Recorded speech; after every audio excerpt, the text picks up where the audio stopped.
American green കാർഡിനായി പതിറ്റാണ്ടുകളോളം കാത്തിരിക്കുന്ന കുടിയേറ്റക്കാർക്കായി Donald Trump ഭരണകൂടം എന്താണ് ചെയ്യുന്നത്? അടുത്തിടെ യൂണിവേഴ്സിറ്റി ഓഫ് ജോർജിയയിൽ നടന്ന ടേണിംഗ് പോയിന്റ് USA എന്ന പരിപാടിക്കിടെ വൈസ് പ്രസിഡന്റ് JD വാൻസിനോട് ഇന്ത്യൻ വംശജയായ വിദ്യാർത്ഥിനി ചോദിച്ച ചോദ്യമാണിത്.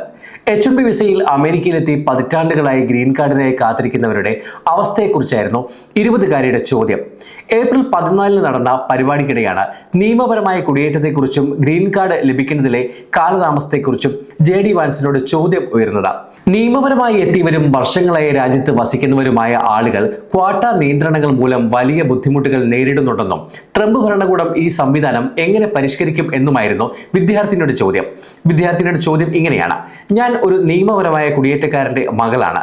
എൻ്റെ അച്ഛനും അമ്മയും 10 വർഷത്തിലേറെയായി ഇവിടെയുണ്ട്. ഞാൻ ജനിച്ചതും ഇവിടെ തന്നെയാണ്. H-1B വിസയിൽ അമേരിക്കയിലുള്ളവർക്ക് ക്വാട്ടയും മറ്റും കാരണം ഗ്രീൻ കാർഡ് ലഭിക്കുക എന്നത് വളരെ പ്രയാസകരമായ കാര്യമാണ്. എൻ്റെ കുടുംബം ഇന്ത്യയിൽ നിന്നുള്ളവരാണ്. അവിടുത്തെ ക്വാട്ട നിയമങ്ങൾ വളരെ മോശമാണ്, വിദ്യാർത്ഥിനി പറഞ്ഞു. H-1B വിസ സംവിധാനത്തിലെ ക്രമക്കേടുകൾക്കും തട്ടിപ്പുകൾക്കുമെതിരെ ശക്തമായ നിലപാട് സ്വീകരിക്കേണ്ടതുണ്ടെന്നായിരുന്നു വാൻസിന്റെ മറുപടി.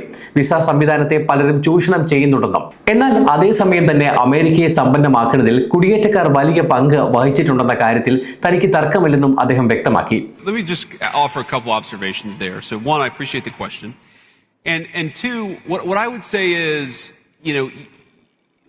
you heard me talk about H-1B fraud, because I think there is a lot of fraud in the H-1B system. And I think you can believe on the one hand that there's a lot of fraud in the H-1B system, while also believing that there are people who have come to the United States in the past who have enriched this country. വ്യക്തിപരമായ അനുഭവങ്ങൾ പങ്കുവച്ച vans തന്റെ ഭാര്യയുടെ മാതാപിതാക്കളെക്കുറിച്ചും സംസാരിച്ചു. ഇന്ത്യയിൽ നിന്ന് അമേരിക്കയിലേക്ക് കുടിയേറിയവരാണ് തന്റെ ഭാര്യയുടെ മാതാപിതാക്കളെന്നും അവർ രാജ്യത്തിന് മികച്ച സംഭാവനകൾ നൽകിയ മാതൃകാപരമായ വ്യക്തികളാണെന്നും അദ്ദേഹം പറഞ്ഞു. And look, I'm married to the daughter of immigrants from India, and I love my in-laws, and they're great people, and they've been great contributors to the United States of America. American പൗരത്വം സ്വീകരിക്കുന്നവർക്ക് രാജ്യം നൽകുന്ന ഉത്തരവാദിത്തങ്ങളെക്കുറിച്ചും vans ഊന്നി പറഞ്ഞു. ഒരു വ്യക്തി അമേരിക്കയിൽ എത്ര തലമുറകളായി വസിക്കുന്ന ആളാണെന്നതിൽ കാര്യമില്ല. ഒരിക്കൽ ഒരു അമേരിക്കൻ പൗരനായി കഴിഞ്ഞാൽ ആ രാജ്യത്തിന്റെ താല്പര്യങ്ങൾക്കായിരിക്കണം മുൻഗണന നൽകേണ്ടതെന്ന് അദ്ദേഹം പറഞ്ഞു. തങ്ങൾ മുൻപ് വന്ന രാജ്യത്തെക്കുറിച്ചല്ല, മറിച്ച് നിലവിൽ വസിക്കുന്ന രാജ്യത്തെക്കുറിച്ചായിരിക്കണം ഒരു പൗരൻ ചിന്തിക്കേണ്ടതെന്നും അദ്ദേഹം ചൂണ്ടിക്കാട്ടി. വാൻസിന്റെ മറുപടി ഇങ്ങനെയായിരുന്നു: H-1B തട്ടിപ്പിനെ കുറിച്ച് ഞാൻ സംസാരിക്കുന്നത് നിങ്ങൾ കേട്ടിട്ടുണ്ടാകും. കാരണം H-1B സംവിധാനത്തിൽ ധാരാളം തട്ടിപ്പുകൾ നടക്കുന്നുണ്ടെന്ന് ഞാൻ വിശ്വസിക്കുന്നു. ഒരു വശത്ത് H-1B സംവിധാനത്തിൽ വലിയ തോതിൽ ക്രമക്കേടുകൾ നടക്കുന്നുണ്ടെന്ന് വിശ്വസിക്കുമ്പോൾ തന്നെ മറുവശത്ത് മുൻകാലങ്ങളിൽ അമേരിക്കയിലേക്ക് വരികയും ഈ രാജ്യത്തെ സമ്പന്നമാക്കുകയും ചെയ്ത മനുഷ്യരുണ്ടെന്ന് നമുക്ക് വിശ്വസിക്കാം. ഇന്ത്യയിൽ നിന്നുള്ള കുടിയേറ്റക്കാരുടെ മകളെയാണ് ഞാൻ വിവാഹം കഴിച്ചിരിക്കുന്നത്. ഭാര്യയുടെ മാതാപിതാക്കളെ എനിക്ക് ഒരുപാട് ഇഷ്ടമാണ്. അവർ മികച്ച മനുഷ്യരാണ്. അമേരിക്കയ്ക്ക് വലിയ സംഭാവനകൾ നൽകിയവരാണ് അവർ.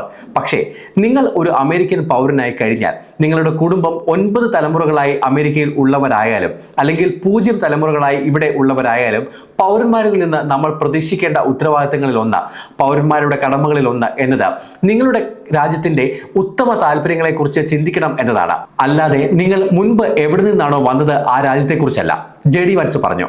അമേരിക്കയിലേക്ക് വരുന്ന ഏത് വിഭാഗമായാലും തങ്ങൾ ഒന്നാമതായി അമേരിക്കക്കാരാണെന്ന് ചിന്തിക്കണം എന്ന അമേരിക്ക ഫസ്റ്റ് നയമാണ് JD വാൻസ് മുന്നോട്ട് വെച്ചത്.